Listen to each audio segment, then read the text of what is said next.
Seskap, ya Mayor Teddy. Ada kesepakatan kata Presiden Turki, saya mohon izin, saya mau bicara duluan. Setelah saya bicara, saya izin keluar karena saya ada pertemuan. Ada teks, ada konteks, sumbu pendek karena hanya sampai di teks. Post truth Mas, ada aja yang percaya. Pidato yang tajam, kemudian dia touch, dia menyentuh yang disampaikan oleh Presiden Prabowo di forum itu. Jadi kalau pertanyaannya apakah yang sudah disampaikan Pak Prabowo itu benar, menurut saya on point Mas, on point. Nah, bukti bahwa itu diatensi. Nah, sekarang dunia membicarakan itu. Ya 10 for 10 lah. Pak Prabowo ini punya kecakapan komunikasi. Pak Prabowo bisa ambil panggung. Panggung internasional ini menjadi panggung yang semacam makanan harian beliau Mas. Saya melihat ya ada semacam angin segar dalam konteks masa depan diplomasi kita.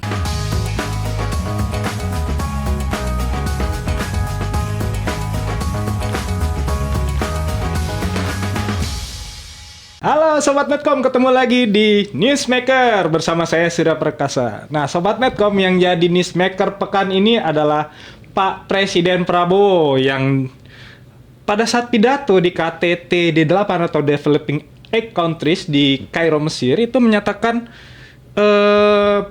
mengeluarkan pidato yang sangat tajam sekali. Nah, pada saat Pak Presiden Prabowo ini berpidato, Presiden Turki Erdogan itu keluar dari ruangan. Nah, ini menjadi isu yang menarik karena banyak yang bilang ini Pak Erdogan ini walk out pada saat Presiden Prabowo sedang menyampaikan pidato. Nah, benar nggak sih? Tapi ternyata Kementerian Luar Negeri dan Kedutaan Besar Turki di Indonesia itu langsung mengeluarkan pernyataan ketika isu ini langsung berkembang ya, panas pada saat itu. Nah, untuk itu kita langsung berbicara saja dengan pengamat hubungan internasional sekaligus founder dari Yayasan Indonesia Selatan-Selatan, Bang Khairi Fuadi. Selamat sore Bang Fuad. Kita bakalan ngobrol enak di Newsmaker kali ini soal bener nggak sih. Nah, selamat datang Mas Khairi, sudah datang di Medcom dan sudah mau berbicara. Kita bakal berbicara banyak nih soal isu-isu bener nggak sih Pak Prabowo itu pas lagi pidato Presiden Turki malah walk out. Nah, ini Mas Khairi,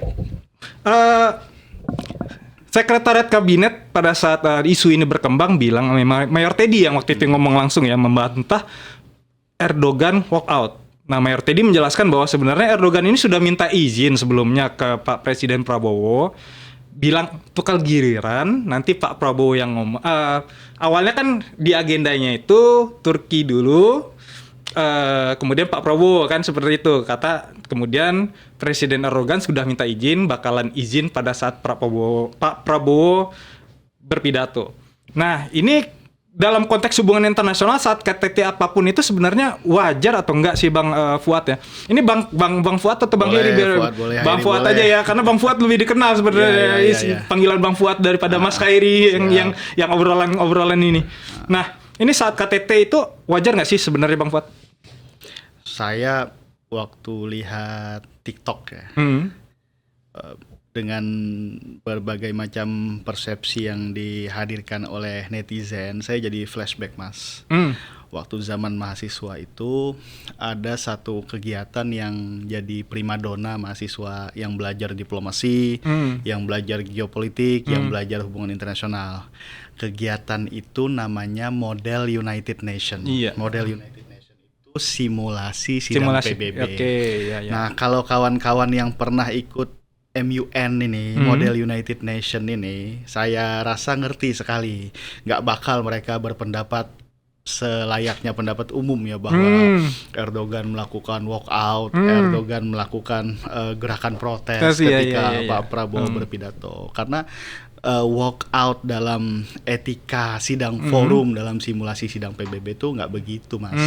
Kalau dia walk out itu ada karakternya. Karakternya apa? Karakteristiknya itu deklaratif dan demonstratif.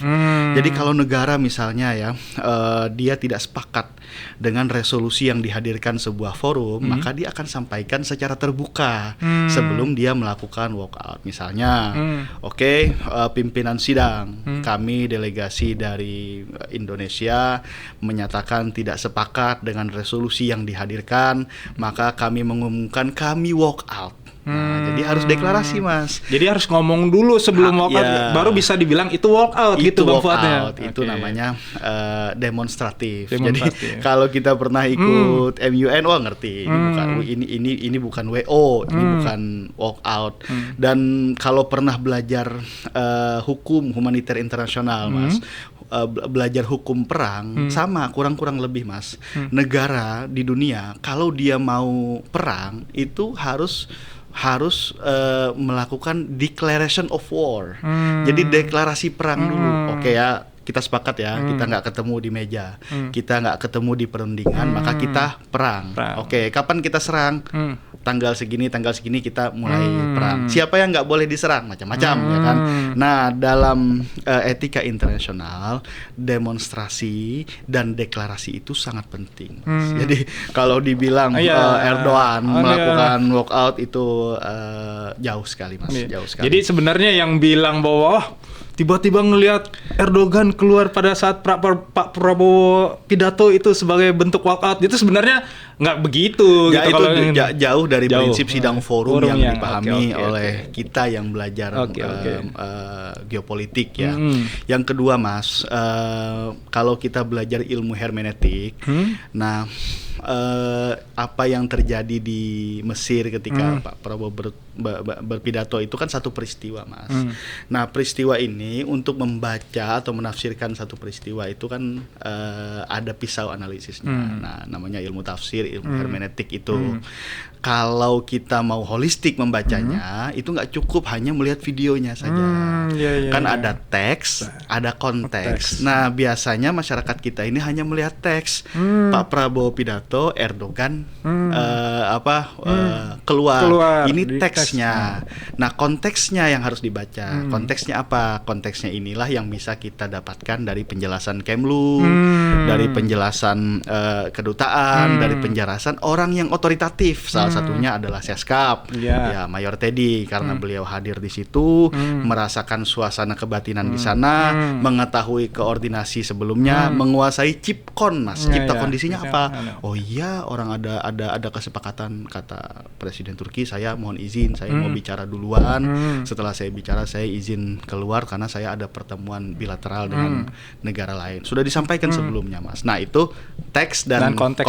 Nah, masyarakat kita ini kenapa jadi sumbu pendek, kenapa mudah menyimpulkan, memberikan konklusi kepada sesuatu karena hanya sampai di teks, Mas. Jadi pembacaannya nggak holistik. Gitu, jadi Mas. Sebenarnya udah clear ya Bang Fuad ya, bahwa sebenarnya ini sikap resmi yang bahkan sudah disampaikan ke duta besar Turki di Jakarta itu ya, duta besar Turki untuk Indonesia sudah menyatakan bahwa nggak benar itu. Jadi sudah clear sebenarnya di situ soal itu bukan walkout sebenarnya. Ya, gitu. Secara diplomasi Turki menjaga hubungan dengan Indonesia. Indonesia juga menjaga supaya hubungannya tidak terjadi tafsir yang kemana-mana, maka harus melakukan klarifikasi itu. Itu wajar sekali, Mas. Wajar sekali.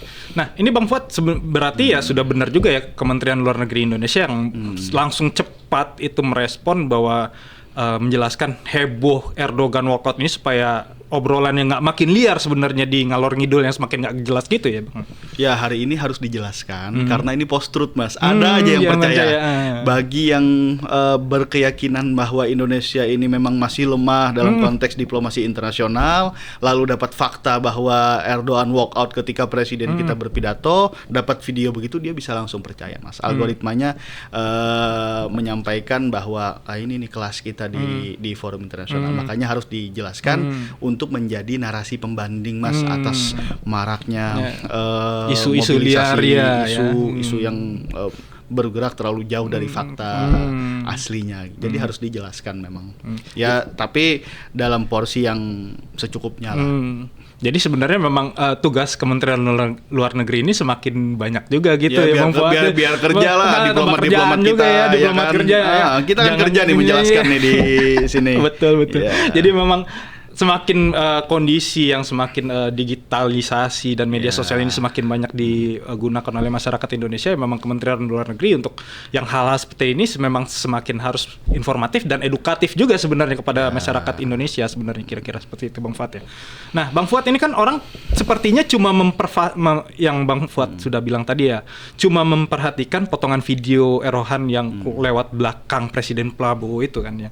Dan orang mungkin lupa jejak panjang kedekatan Erdogan dan dengan Indonesia ini kan sudah bahkan sejak era Pak Presiden Jokowi juga sudah dekat gitu kan. Kita sudah banyak menjalin hubungan juga bilateral, kita juga secara kawasan kita juga sudah banyak berkomunikasi dengan Turki juga kan, seperti itu.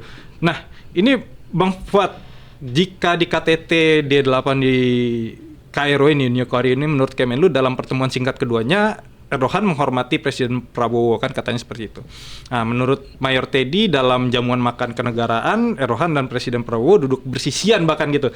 Nah, mesra nggak sih sebenarnya kalau di kacamata yang Bang Fuad sebagai yang mengamati hubungan internasional dan juga dari founder panjang hubungan dua negara ini. Dari sisi kenegaraan misalnya Turki termasuk negara yang ya cukup awal lah mendeklar bahwa Turki mengakui kemerdekaan Indonesia ya. Kalau nggak salah sebelum tahun 50 Turki sudah deklarasi. Yang kedua sejarah kerjasama juga panjang sekali Mas. Persahabatan juga panjang sekali. Kalau kita jalan-jalan ke Turki itu kan agak kita ke satu tempat wisata, datang lagi ke tempat wisata lain, pasti ketemu orang Indonesia Mas. Kalau kita punya kawan, punya travel umroh, itu pasti ada umroh plus Turki Mas. Nah Turki ini salah satu destinasi utama orang Indonesia untuk dikunjungi karena kita punya sejarah panjang. Orang Indonesia juga, orang Turki di Indonesia juga nggak sedikit Mas, banyak Mas.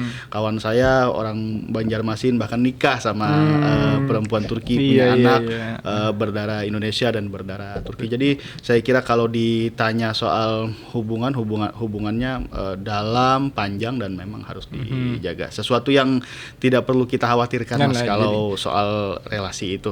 Itu restoran Turki yang besar namanya Turkuaz itu masih tegak itu di daerah Senopati SCBD itu kan. Masih ada itu.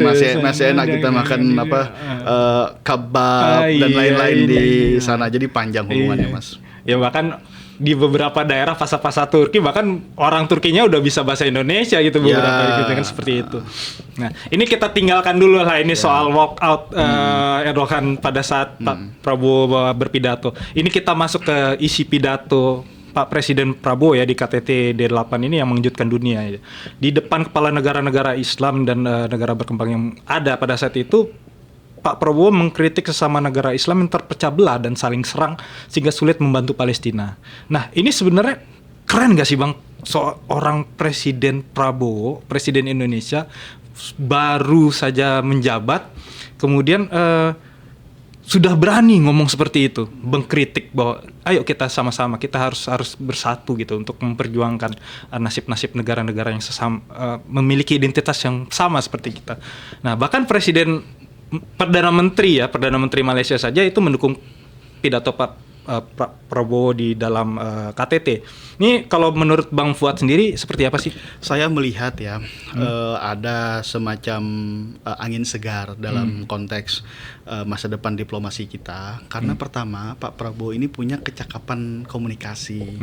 Yang kedua selain dia cakap, dia punya konfidensi yang juga lumayan kuat Mas. Dan ini menjadi modal beliau untuk perform, menjadi modal modal beliau untuk tampil lah di panggung-panggung internasional. Yang kedua, Pak Prabowo ini dia memahami karakteristik peradaban, Mas. Peradaban itu kan kalau kita peras ya, barangkali ada 3 lah ya. Ada peradaban Barat, ya orang semua tahu. Ada peradaban Timur, ya Tiongkok, China. Ada peradaban Islam, Mas. Yang ini menjadi arus besar peradaban di dunia. Nah, Pak Prabowo ini memahami antropologi itu, Mas. Memahami karakter itu. Misalnya ketika Pak Prabowo kemarin kunjungan ke China, beliau tahu yang mana yang harus disentuh. Maka beliau berpidato di hadapan di China, mengutip filsuf kuno dari China. Dan memang di banyak kesempatan kan beliau bercerita tentang Sun Tzu, beliau bercerita tentang Confucius, beliau bercerita tentang ancient philosopher of China.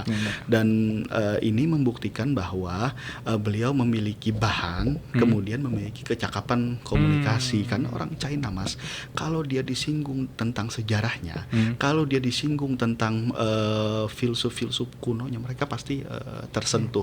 Dan ini juga yang dilakukan oleh Pak Prabowo di pada Mesir saat KTT, kemarin. ya. Pak Prabowo ini memahami betul, ini yang berkumpul negara-negara Muslim, yang berkumpul negara-negara Islam. Maka yang harus disentuh adalah common platformnya, yang harus disentuh adalah kalimatun sawanya apa nih? Oh iya, orang Islam itu, orang Muslim itu punya doktrin yang sama, Mas. Tentang apa? Tentang persatuan. Tentang apa? Tentang ukhuwah. Kan jelas ya, ayatnya ada. Waqtasimu bihablillah jami'an wala tafarraqu. Itu kan tentang persatuan, tentang ukhuwah antar sesama Muslim, tentang ukhuwah antar sesama manusia. Nah, ketika itu yang digugat oleh Pak Prabowo, wajar mereka tersentuh, Mas. Kita pun tersentuh menonton video beliau itu. Ya, Malaysia pun memberikan dukungan. Jadi kalau dari sisi pemahaman terhadap karakteristik peradaban, Pak Prabowo ini khatam menurut saya. Kalau kami anak HI melihatnya, beliau ini secara karakteristik, Mas, agak konstruktivis dia. Beliau punya analisa yang tidak tumpul, bukan hanya militernya begini, kemudian ekonominya begini. Ya, beliau mengerti itu, mengerti militer, mengerti ekonomi, tapi juga mengerti kebudayaan, mengerti sejarah, mengerti nilai, mengerti ideologi yang dianut masing-masing peradaban. Jadi saya rasa itu pidato yang tajam, kemudian dia touch, dia menyentuh sekali. Jadi Bang Fuad menilai bahwa sebenarnya apa yang disampaikan Pak Prabowo pada saat KTT itu sebenarnya sudah sangat tepat kalau untuk disampaikan di dalam KTT D8 itu sebenarnya. Kalau nggak tepat, Mas, nggak jadi perbincangan. Kalau nggak tepat, nggak jadi pembicaraan. Jadi beberapa kali beliau tampil di international forum, di panggung-panggung internasional kan selalu jadi ini ya. Misalnya di China itu ya, beliau menyampaikan ide-idenya, menyampaikan nostalgianya dengan Tiongkok kan luar biasa, Mas. Tapi di lain kesempatan Pak Prabowo on call dengan Presiden Donald Trump ketika Donald Trump terpilih kan viral juga. Kemudian hari ini di Turki. Artinya apa? Artinya panggung internasional ini menjadi panggung yang semacam makanan harian beliau, Mas. Karena beliau punya kecakapan komunikasi itu sih.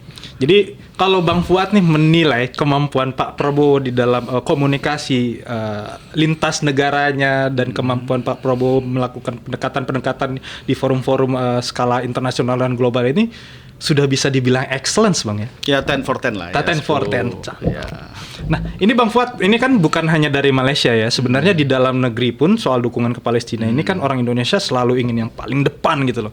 Nah, ini kan orang Indonesia selalu ingat bahwa Palestina dan Mesir itu termasuk negara yang pertama kali mengakui kemerdekaan Indonesia pada saat itu. Pada saat Indonesia merdeka kan seperti itu. Ya bisa dibilang nggak mungkin lah Bang, ada orang Indonesia yang tidak mendukung kemerdekaan Palestina. Pertama, Mas, amanat undang-undang bahwa penjajahan di atas dunia harus dihapuskan dan kemerdekaan adalah hak segala bangsa. Ini kan amanat undang-undang. Yang kedua, ada fakta. Palestina memang dari awal bersama Mesir menjadi negara yang mengakui kemerdekaan Indonesia. Yang ketiga, kita paham memang ada negara-negara Muslim yang dalam posisi gamang, Mas, untuk memberikan pembelaan penuh kepada Palestina dengan alasan ini doktrin yang barangkali menurut saya ya kerap disalahpahami oleh negara-negara Muslim itu. Doktrin apa? Doktrin tentang national interest, tentang Iya. kepentingan nasional. Mereka merasa in case of national interest, karena ada kepentingan nasional kita, ya jangan terlalu keras juga membela Palestina misalnya. Kita juga harus jaga perasaan Israel dan negara-negara proksi Israel misalnya. Kita harus jaga Amerika, kita harus jaga NATO, kita harus jaga Uni Eropa dan lain sebagainya. Maka suaranya kalau kita bela Palestina jangan terlalu keras-keras jangan banget lah. kencang-kencang banget. Gitu. Katanya apa? Karena doktrin national interest. Nah, saya kira ini mispersepsi, Mas. Iya. Padahal kata salah seorang pakar ya internasional namanya Raymond Hinebus, dia mengatakan national interest itu ada yang tangible, ada yang intangible. Yang tangible itu yang nyata, ekonomi, militer. Ekonomi itu bisa diukur.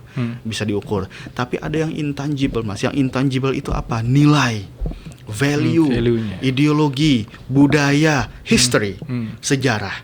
Nah, kalau kita berkaca kepada national interest yang intangible ini, Mas, nilai kita apa yang beda dari Palestina? Kebudayaan kita apa yang beda dari Palestina? Ideologi kita apa yang beda dari Palestina? Bahkan agama kita sama. Jadi secara identity kita nggak ada perbedaan. Jadi kalau ditanya kenapa kita harus bela Palestina dengan suara yang kencang, karena kita tidak punya alasan lain untuk tidak bersama Palestina, Mas. Kalau bahkan dengan pertimbangan national interest, apalagi pertimbangan kemanusiaan, apalagi pertimbangan kesamaan identitas. Gitu, Mas. Ini Bang Fuad, ini menarik nih soal sudah menyentuh-nyentuh soal negara-negara yang gamang ini. Ini soal Palestina sendiri dari 8 anggota D8 ini yang developing countries ini. Dia kan ada Indonesia, Turki, Mesir, Malaysia, Pakistan, Nigeria, Bangladesh. Nah, ini negara-negara mana saja yang Bang Fuad lihat gamang dan negara-negara mana saja yang sudah konkret membantu Palestina? Indonesia kan sudah jelas ya bantuannya kemanusiaannya sangat besar, rumah sakit Gaza dan sebagainya, bahkan dari yang warga negaranya sendiri juga memberikan bantuan secara langsung melalui banyak organisasi NGO kan seperti itu. Nah, Mesir sekarang kan gencar menyalurkan bantuan. Bagaimana dengan Turki, Malaysia, Pakistan dan negara-negara lain? Mas, D8 ini forum kerjasama ekonomi sebetulnya. Jadi latar belakangnya adalah negara-negara berkembang pengen kumpul. Kita harus kumpul-kumpul ini, ya kan? Karena dari sisi leverage, dari sisi leveling kita ini agak kurang-kurang lebih aja ini. Maka atas dasar itu perlu kita berkumpul dengan nama D8.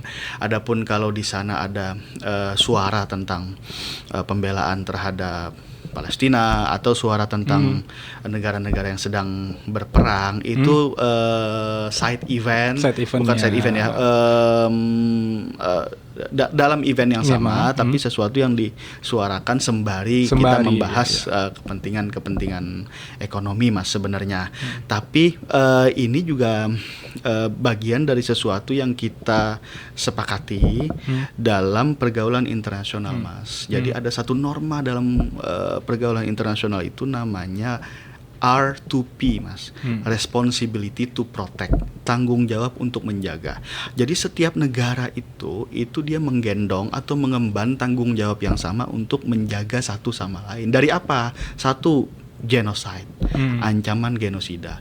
Yang kedua apa? Ethnic cleansing, ya, pembersihan etnis. Yang ketiga apa? Kejahatan perang, Mas.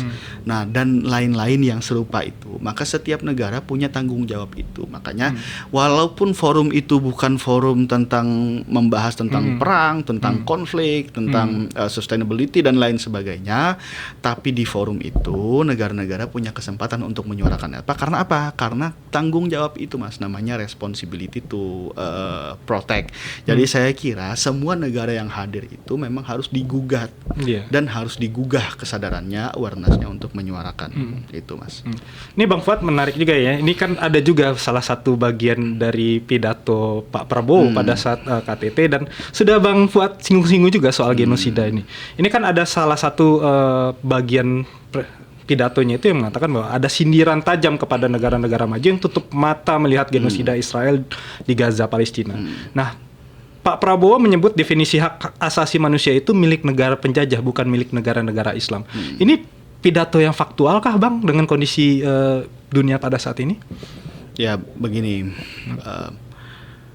kita harus menyampaikan apa adanya, Mas, bahwa forum-forum internasional yang hari ini established, kemudian lembaga-lembaga yang hari ini negara-negara bersatu kumpul di sana, tidak dalam posisi yang powerful untuk mengendalikan dunia yang semakin unpredictable ini. Harusnya kan dengan adanya forum-forum internasional itu, lembaga-lembaga itu, kejadian-kejadian yang terjadi seperti di Palestina, di Suriah, kemudian di Lebanon, atau Lebanon sudah ini sudah ceasefire, sudah gencatan senjata, dan konflik-konflik kawasan lainnya itu harusnya bisa diatasi. Tapi nyatanya fakta dan realitanya kan tidak semudah itu. Makanya Indonesia mengambil kesempatan, Mas. Di sekecil-kecilnya forum, Indonesia harus menyampaikan sikapnya terhadap apa yang terjadi itu. Salah satunya adalah menggugah kesadaran negara-negara maju itu untuk berada dalam framework yang sama soal peperangan ini, Mas. Dan terwujudnya forum-forum semacam ini, Mas, kalau negara-negara maju itu dalam posisi berpikirnya benar, ini sebenarnya ancaman. Karena negara-negara berkembang membangun aliansi sendiri mereka. Misalnya ya, kerjasama selatan-selatan, misalnya forum D8, ini kan economic cooperation semua, Mas, forum untuk kerjasama ekonomi. Mereka negara maju kalau nggak peduli dengan kelangsungan kehidupan, mereka juga akan ditinggal suatu saat. Nah, itu yang disampaikan oleh Presiden Prabowo di forum itu. Jadi kalau pertanyaannya apakah yang sudah disampaikan Pak Prabowo itu benar, menurut saya on point, Mas, on point. Nah, bukti bahwa itu diatensi, sekarang dunia membicarakan itu. Jadi jangan lihat bahwa wah nggak bakal didengar tuh sama Amerika, nggak bakal didengar tuh sama NATO dan lain sebagainya. Nah, di dunia yang semakin terbuka ini, Mas, resonansi itu terasa kok, Mas. Oke, nih Bang Fuad nih, kan kita sudah ngobrol banyak soal yang pidato Pak Prabowo, soal isu dan narasi yang soal Presiden Erdogan walk out pada saat Pak Presiden Prabowo pidato. Kemudian kita juga sudah mendengar berbicara banyak juga ya soal Pak Prabowo, isi pidatonya sangat tajam dan ada kritikan-kritikan kepada baik ke negara Islam maupun negara-negara maju. Nah, ini Bang Fuad bisa dijelaskan lagi nggak, Bang, untuk teman-teman ya, sobat-sobat Medco, mungkin ada yang pengen tahu sih, apa sih sebenarnya D8 ini? Apa sih yang didapat Indonesia dari Forum Kerjasama Ekonomi Developing Countries ini? Ini kan Indonesia, Turki, Mesir, Malaysia, Pakistan, Nigeria, Iran, dan Bangladesh. Ini kan masih banyak sekali negara-negara lain yang belum masuk ke dalam D8 ini. Nanti apakah D8 ini sendiri bisa jadi modelan-modelan kayak G20 gitu, Bang Fuad? Kalau Bang Fuad melihatnya sendiri seperti apa sih? Ya, kalau saya lihat dari tema yang di mana Pak Prabowo hadir di sana bersama negara-negara D8 itu di Mesir kemarin, itu kan pertama supporting youth. Jadi dia punya penekanan yang jelas terhadap keberpihakan kepada kaum muda, anak muda, pemuda. Yang kedua kan supporting small and medium enterprises. Itu kalau bahasa kitanya UMKM. Jadi ini forum tidak membahas tentang makroekonomi misalnya, tidak membahas tentang usaha-usaha bisnis dalam skala yang besar. Justru ini spesifik membahas tentang small and medium enterprises. Saya kira ini forum bagus sekali, Mas. Jadi dia spesifik memberikan advokasi dan penegasan terhadap pelaku UMKM. Yang kedua anak muda. Dan saya kira ini patut didukung, dan suatu saat dia akan tampil dan punya distingsi, Mas, sebagaimana forum South Cooperation itu. Jadi kerjasama selatan itu kan forum yang memfasilitasi negara-negara berkembang untuk saling ngobrol, misalnya saling kasih bantuan. Misalnya Indonesia, Mas. Indonesia ini kan kalau kita serap pemikiran dari masyarakat kan taunya kita tuh negara penerima terus, negara yang diberi bantuan. Padahal Indonesia dalam kerjasama selatan-selatan, Mas, memberi bantuan kok. Kita negara donor kok, Mas. Contoh, kita setiap tahun mengirimkan Alsintan, Mas, mengirimkan alat mesin pertanian, mekanisasi kepada negara selatan-selatan. masuk negara-negara yang pro Papua Merdeka Merdeka itu loh itu. Mas. Nah itu kita bantu traktor, kita bantu combine dan lain-lain setiap tahun. Jadi kita juga negara donor kok Mas. Nah D8 ini juga forum untuk kita tampil. Oh kita bisa saling tolong kok, kita bisa saling bantu kok. Untuk apa? Tadi poinnya kalau melihat tema yang di Mesir kemarin jelas Mas, untuk supporting youth dan supporting small and medium enterprises, supporting UMKM. Saya kira ini forum yang bakal punya distingsi dan Indonesia bakal punya peran. Saya nggak tahu ya, tahun 2026 awal kalau nggak salah saya baca berita itu Indonesia akan pimpin ini, akan leading, kita akan hosting di forum ini. Jadi menurut saya di dunia yang semakin terbuka, keterlibatan kita di forum-forum semacam ini juga semakin semakin penting Mas.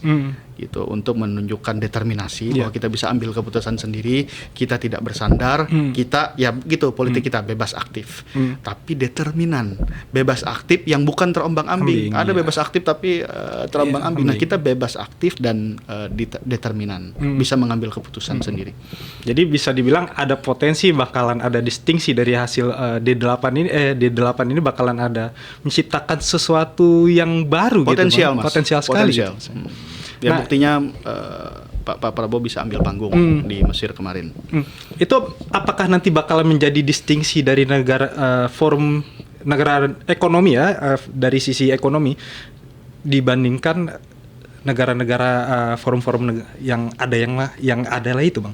Nah begini Mas, polarisasi dunia juga kan berkembang. Kalau sebelumnya unipolar, satu polarisasi, ada satu penguasa dunia, satu polisi dunia, satu ruler, satu yang mengatur dunia, misalnya negara adidaya. Tapi tiba-tiba berkembang lagi jadi bipolar, ya kan? Ada dua nih kekuatan dunia, ada kekuatan barat, ada kekuatan timur. Tapi sekarang kan nggak begitu Mas.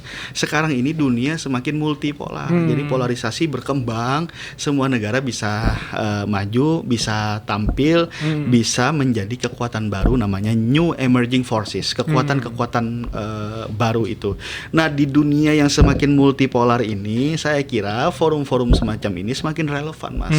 Dan bukan jaminan forum-forum yang sudah established lama dia yang akan bertahan, nggak begitu, karena disruption bisa jadi ini forum disrupt forum lama, misalnya PBB dulu forum lama Mas, PBB ya kan, tapi dengan kekuasaan PBB yang hari ini terbatas misalnya, oh ternyata yang lebih populer forum-forum yang lain, forum economic forum yang lain, military forum yang lain, dan forum-forum yang mengambil tema-tema spesifik, misalnya air.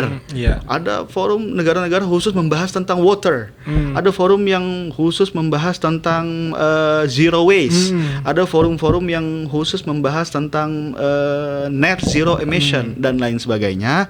Nah, semakin spesifik isunya, semakin dia punya distingsi. Nah, disitulah saya melihat semacam harapan daripada D8 ini, karena dia fokusnya jelas Mas. Pertama anak muda, yang kedua small and medium enterprises tadi, UMKM itu. Oke, ini terakhir Bang Fuad. Setuju nggak yang dengan pernyataan pidato Presiden Prabowo di KTT D8 ini akan menjadi tonggak pertama kepemimpinan Indonesia dalam koalisi untuk menciptakan perdamaian Palestina? Dan seberapa besar potensi Indonesia menjadi yang terdepan mewujudkan Palestina merdeka?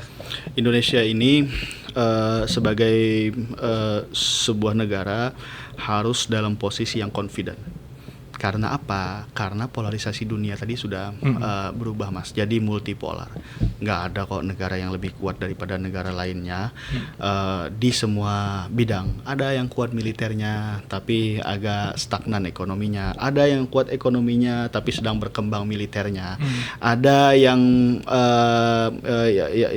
nggak begitu kuat militernya tapi kuat filmnya. Ada yang kuat industrinya tapi lemah di sisi lain. Nah, dunia yang multipolar tuh begitu Mas. Jadi Indonesia jangan ragu Mas, do not hesitate, jangan ragu untuk tampil di garda depan menyuarakan sesuatu yang kita anggap benar. Nah, menyuarakan kemerdekaan Palestina ini kan sesuatu yang kita anggap benar, tapi menyuarakan stop konflik di negara-negara kawasan, di negara-negara lain juga kita harus suarakan begitu. Dan kalau pertanyaannya apakah Indonesia potensial leading, memimpin dalam isu kemerdekaan Palestina, saya kira iya Mas, Indonesia sangat potensial karena Indonesia ini sudah membuktikan bahwa kita negara heterogen tapi kita damai loh. Kita negara yang multikultural tapi kita bisa merawat apa yang kita punya loh. Sedangkan negara-negara lain yang homogen, satu suku atau dua suku, tiga suku aja tapi berkelahi, tapi berpecah belah. Padahal doktrin kita sama loh, ajaran agama kita sama loh, ajaran kebudayaan kita sama loh. Jadi kalau pertanyaannya apakah Indonesia potensial leading, sangat potensial mas. Kita pernah mimpin kok, kita pernah mimpin di konferensi Asia Afrika kan di Bandung. Kita menyuarakan gerakan non-blok, non-alignment itu kan di Bandung, dan negara-negara yang terjajah kan sangat terinspirasi dari itu mas. Berapa pemimpin dunia yang inspired by Asia Africa Conference itu. Kalau pertanyaannya itu ya, jadi harusnya kita pede sih mas. Oke, terima kasih Bang Fuad. Siap. Terima kasih sudah bergabung dengan Medcom di Newsmaker kali ini. Sampai di sini dulu Newsmaker pekan ini. Kita akan ketemu lagi di pekan depan di waktu yang sama dengan narasumber menarik lainnya. Sampai ketemu lagi. Terima kasih. Terima kasih.